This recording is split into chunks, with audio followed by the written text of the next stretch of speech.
अयोध्या में बसा राम मंदिर पूरी दुनिया में एकमात्र ऐसा मंदिर है जिसमें एक छोटी सी सुई के जितना भी लोहे का इस्तेमाल नहीं हुआ है, और एक ऐसा मंदिर जिसमें अंटार्कटिका के पिघलने पर जो पानी बनता है उसका इस्तेमाल किया गया है। एक ऐसा मंदिर जिसमें अयोध्या की पवित्र मिट्टी तो है ही, इसमें कोई दोहराई की बात नहीं, लेकिन इसके अलावा एक नहीं, 10 नहीं, 50 नहीं, 100 भी नहीं, बल्कि पूरे 2587 अलग अलग पवित्र जगहों की मिट्टी मौजूद है। ये सिर्फ एक मंदिर ही नहीं बल्कि करोड़ों लोगों के लिए दिल में बसी आस्था है। और क्या सच में राम मंदिर के 200 फीट नीचे एक टाइम कैप्सूल रखा गया है, या फिर ये सिर्फ एक मिथ है? और इसके अलावा कौन कौन सी मिथ फैलाई गई है राम मंदिर के बारे में? नमस्कार, आपका फिर से स्वागत है एक नई वीडियो में। अगर आपने अभी तक आपके अपने चैनल को सब्सक्राइब नहीं किया है तो अभी कर लें, क्योंकि दोस्तों आपके लिए यह सिर्फ बटन है लेकिन हमारे लिए ये बहुत कुछ है। तो चलिए शुरू करते हैं बिना किसी बकवास के। दोस्तों, अयोध्या राम मंदिर का पूरा कॉम्प्लेक्स 70 एकड़ का है, और इस 70 एकड़ के साइड में से 2.7 एकड़ में ये मंदिर स्थित है। ये मंदिर 380 फीट लंबा, 250 फीट चौड़ा है और इसकी ऊंचाई 161 फीट है। कुल मिलाकर 392 पिलर्स हैं और 44 दरवाजे। लेकिन ये तो आम बात हो गई जो सबको पता है, लेकिन अब जानते हैं कुछ अमेजिंग बातें जो कि 1% लोगों को पता है। द इनिग्मा ऑफ ब्रिक्स, यानी कि स्पेशल ईंट। राम मंदिर में जो ईंटें इस्तेमाल की गई हैं उन पर हर एक ईंट पर जय श्री राम लिखा गया है, और उनके बाद मैन्युफैक्चरर ईयर। आपको पता होगा कि राम सेतु बनाते वक्त भी हर एक पत्थर पर श्री राम लिखा गया था, और इसी भावना को यहाँ भी कंटिन्यू किया गया है। ईंट पर श्री राम लिखा हुआ ये तो सिर्फ एक आस्था का विषय हो गया, लेकिन इस ईंट का टेक्नोलॉजिकल एंगल भी है। मंदिर में जो ईंट का इस्तेमाल हुआ है वो जो आप रोज सामान्य ईंट देखते हैं वो ईंट नहीं है, बल्कि ये ईंट एक स्पेशल फॉर्मूले से बना ईंट है जो कि सामान्य ईंट से 4 से 5 गुना मजबूत ईंट है। यानी अभी के समय में जो सबसे मजबूत ईंट बनाने का फॉर्मूला है उसे इस्तेमाल किया गया है। आपको जानकर हैरानी होगी कि राम मंदिर में लोहे का इस्तेमाल 0% हुआ है। जानबूझकर लोहे का इस्तेमाल नहीं किया गया है, लेकिन फिर भी इस मंदिर को सबसे मजबूत मंदिर माना गया है, और इसे मॉडर्न टेक्निक से ओल्ड डिजाइन में बनाया गया है, क्योंकि लोगों को ओल्ड वाइब ही चाहिए था। Old design is the best design.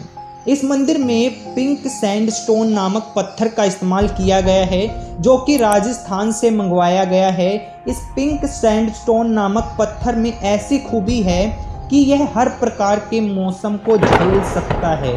हाँ, हर प्रकार के मौसम को, कैसा भी मौसम हो। राम मंदिर को इस प्रकार बनाया गया है कि ये 8.0 मैग्नीट्यूड के भूकंप को आसानी से झेल सकता है। 8.0 मैग्नीट्यूड के भूकंप की ताकत का अंदाजा आप इन तस्वीरों से लगा सकते हैं। और आपको बता दूं कि आज तक का सबसे बड़ा भूकंप 9.2 मैग्नीट्यूड का है, जो कि साउथ अमेरिका के चिली में आया था, और अब तक के इतिहास में इससे बड़ा कोई भूकंप नहीं आया है। ये कहना गलत नहीं होगा कि ये मंदिर मजबूती का बाप है।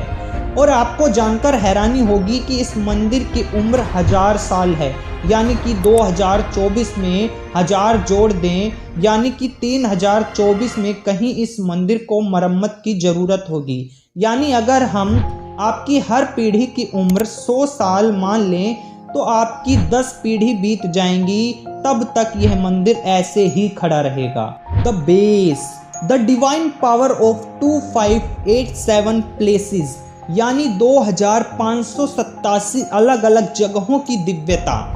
राम मंदिर का जो बेस है यानी नींव है, इसमें 2587 अलग अलग पवित्र जगहों की मिट्टी का इस्तेमाल किया गया है, जैसे झांसी, यमुनोत्री, वैष्णो देवी, चित्तौड़गढ़, गोल्डन टेम्पल और भी बहुत सारे। जरा इस नंबर पे ध्यान दो, 2587, यानी कि हर जगहों की दिव्यता एक ही स्थान पर मिल पाए, और इसी कंसेप्ट को यहाँ यूज किया गया है।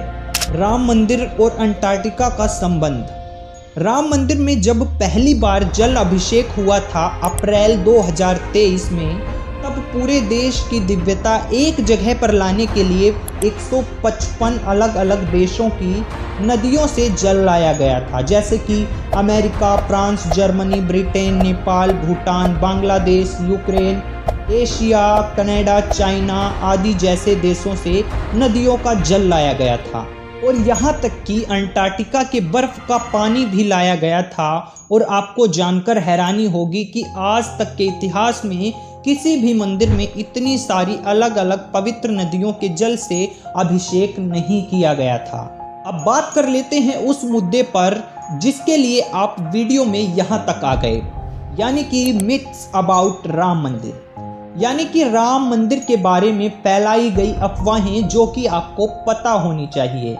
राम मंदिर के बारे में सबसे बड़ी मिथ है टाइम कैप्सूल। इंडियन मीडिया ने और कुछ यूट्यूबर्स ने भर भर के पोस्ट किया है कि राम मंदिर के 200 फीट नीचे टाइम कैप्सूल है।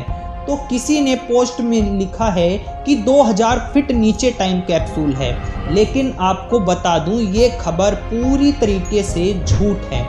सबूत के तौर पर ये सुनो, श्री चंपत राय, जनरल सेक्रेटरी, श्री राम जन्मभूमि तीर्थ क्षेत्र के ऑफिशियल ट्विटर हैंडल पे ये वीडियो पोस्ट करते हैं और उसमें बताते हैं कि टाइम कैप्सूल की खबर झूठ है या सच है।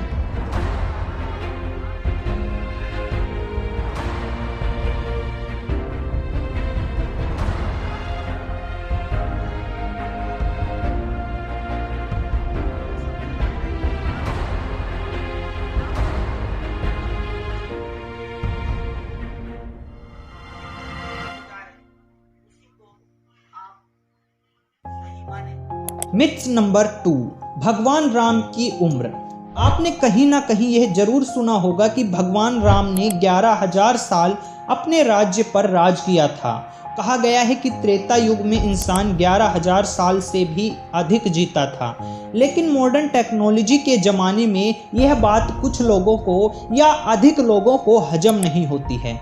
और राम सेतु के कार्बन डेटिंग से भी यही पता चला कि रामायण 7,000 साल पहले हुआ था। इसका मतलब 11,000 साल जीने वाली बात से तो यह सिद्ध होता है कि प्रभु श्री राम को अभी भी जीवित होना चाहिए। तो सही बात क्या है आपको बताता हूँ। असल में कहा जाता है कि श्री राम जब 25 साल के थे तब वह वनवास की ओर गए, और 14 साल यानी 39 साल की उम्र में जब वह 39 साल के थे तब वो वापस आए और राजा बने, और 70 साल की उम्र में राजस्थल त्यागे थे, यानी 31 साल तक राज किया। तो ये 11,000 साल तक राज करने की बात कहाँ से आई? तो बात यह है कि जो राजा धर्म के मार्ग पर चलता है उसका हर एक दिन 1 साल के बराबर होता है, और यह बात आपको कई सारी धार्मिक पुस्तकों में देखने को मिल जाएगी। इसका मतलब अगर हम 39 साल की उम्र से 70 साल तक देखें तो 31 साल हो रहा है, यानी 31 इंटू में 1 साल यानी 365 दिन इक्वल 11,315 साल होता है। तो इसलिए ये कहा जाता है कि श्री राम 11,000 साल अयोध्या पर राज किए थे।